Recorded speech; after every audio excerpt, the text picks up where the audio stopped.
Bawah pada sahabat semua apabila seorang wanita yang menyebarkan fitnah apatah lagi menggunakan logo Buletin TV3 akhirnya didenda RM4.000 dan berdepan dengan penjara 6 ataupun bulan April apabila beliau membuat satu posting fitnah berita palsu berkaitan dengan harga minyak petrol dan juga minyak diesel. Apabila dilaporkan kononnya harga minyak petrol dan diesel itu melambung naik sehingga RM8.52 naik RM3.91 untuk minyak diesel dan harga RON 95 pula dikatakan naik sebanyak RM2 lebih jadi RM8.87. Dan kerana itulah sahabat semua ramai juga yang berkongsi dengan berita palsu ini. Akhirnya rupa-rupanya bahwa semua itu adalah berita palsu dan fitnah semata-mata yang dimainkan oleh kaki ataupun dalang di dalam individu yang menyebarkan fitnah tersebut. Dan kerana itulah wanita yang menggunakan logo TV3 ini didenda didapati bersalah dan mengaku bersalah akhirnya didenda RM4.000 dan sekiranya gagal membayar denda berkenaan beliau akan dipenjara selama 6 bulan. Jadi kalau kita lihat kenyataan daripada Buletin TV3 sendiri, seorang wanita yang dihadapkan di Mahkamah Seksyen Sepang hari ini atas pertuduhan menyebarkan maklumat palsu berkaitan harga petrol dan juga diesel. Perkara itu dimaklumkan oleh Suruhanjaya Komunikasi dan Multimedia Malaysia menerusi satu kenyataan. Dan menurut kenyataan itu tertuduh Nur Irzalina Omar Kumar mengaku bersalah selepas pertuduhan dibacakan di bawah Seksyen 233-1E Akta Komunikasi dan Multimedia. Berdasarkan pertuduhan, wanita itu didakwa menggunakan akaun Threads miliknya yang bernama It's El Salina dengan memuat naik hantaran yang telah disunting menyerupai kandungan rasmi Buletin TV3 pada 31 Mac yang lalu. Hantaran tersebut mengandungi maklumat palsu mengenai kenaikan harga bahan api dan telah mengelirukan orang ramai serta mencetuskan kegusaran awam berhubung dengan kos sara hidup. Mahkamah telah menjatuhkan denda sebanyak RM4.000 atau penjara 6 bulan sekiranya gagal membayar denda tersebut. Bagaimanapun tertuduh telah pun menjelaskan bayaran denda itu. Jadi MC menegaskan bahwa penyebaran maklumat palsu khususnya melibatkan isu kepentingan awam boleh memberi kesan negatif terhadap kestabilan dan juga kesejahteraan masyarakat. Jadi orang ramai dinasihatkan agar sentiasa menyemak kesahihan sesuatu maklumat sebelum berkongsi serta menggunakan platform dalam talian secara bertanggung jawab. Jadi tahniah kita ucapkan kepada seorang wanita ini sahabat semua kerana akhirnya terpaksa ataupun apabila didakwa beliau telah mengaku bersalah kerana menyebarkan berita yang palsu, fitnah dan ramai juga sebenarnya yang tertipu, yang percaya dengan apa yang dikongsikan oleh wanita ini.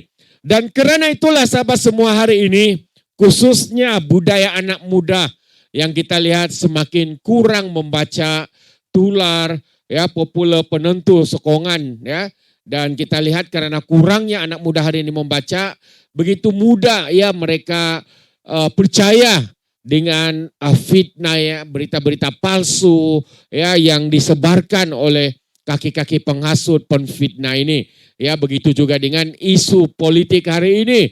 Apa yang mereka nampak tular di media sosial, mereka percaya dengan perkara itu secara bulat-bulat tanpa membuat pertimbangan yang sewajarnya.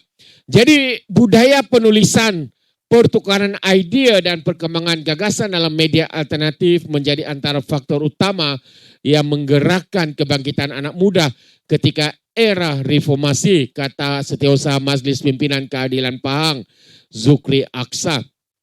Menurut beliau, generasi muda pada era awal reformasi banyak dipengaruhi oleh budaya membaca dan perbahasan idea melalui internet, laman web dan blog yang menjadi medium penting ketika itu. Yang menggerakkan kebangkitan anak muda di zaman reformasi dan awal keadilan dulu ialah internet, webzen, laman web dan blog. Maksudnya kesemua itu adalah wadah penulisan, idea dan gagasan dan pandangan. Jadi inilah yang menggerakkan anak muda ketika ini, yaitu pembacaan, katanya kepada Suara Keadilan. Beliau berkata lagi demikian ketika mengulas strategi Keadilan Pahang untuk mendekati pengundi muda dan pengundi kali pertama menjelang pilihan raya umum yang ke-16. Dan menurut Zukri lagi, golongan muda sememangnya mempunyai sifat skeptikal terhadap kelompok establishment dan keadaan itu bukannya satu yang baru dalam politik. Katanya lagi, sebagai bekas pemimpin Angkatan Muda Keadilan suatu ketika dahulu, beliau memahami corak pemikiran generasi muda yang cenderung mempersoalkan sistem dan kuasa politik semasa.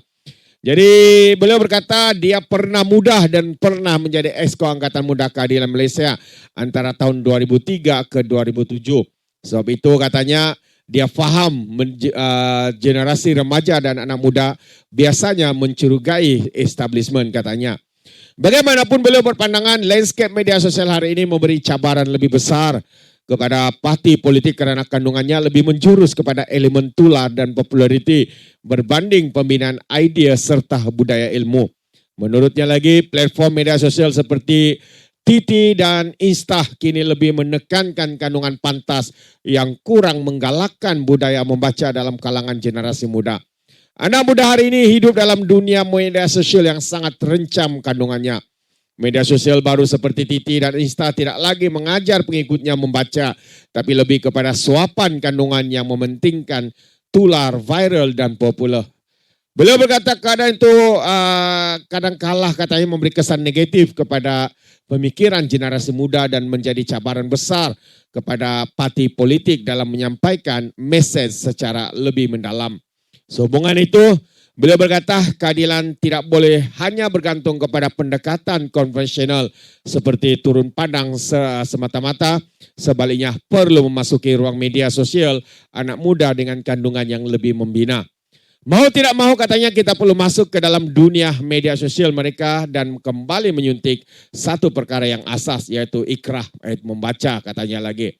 Dalam perkembangan sama, Zukri berkata Keadilan Pahang turut memperkukuhkan persiapan untuk menghadapi PR16, menerusi penambahbaikan anggota, penambahan anggota dan pengukuhan organisasi parti di peringkat cabang.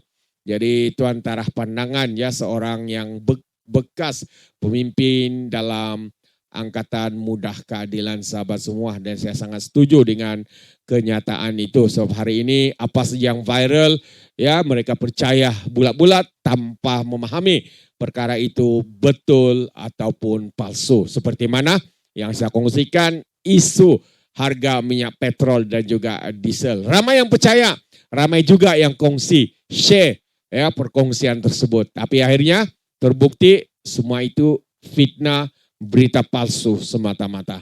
Alright, jadi itu sedikit perkembangan. Sekiranya Anda mau berikan sebarang komen pandangan, Anda boleh berikan di dalam ruangan komen. Jadi terima kasih, kita berjumpa lagi di dalam info dan update yang seterusnya. Sekian, bye-bye.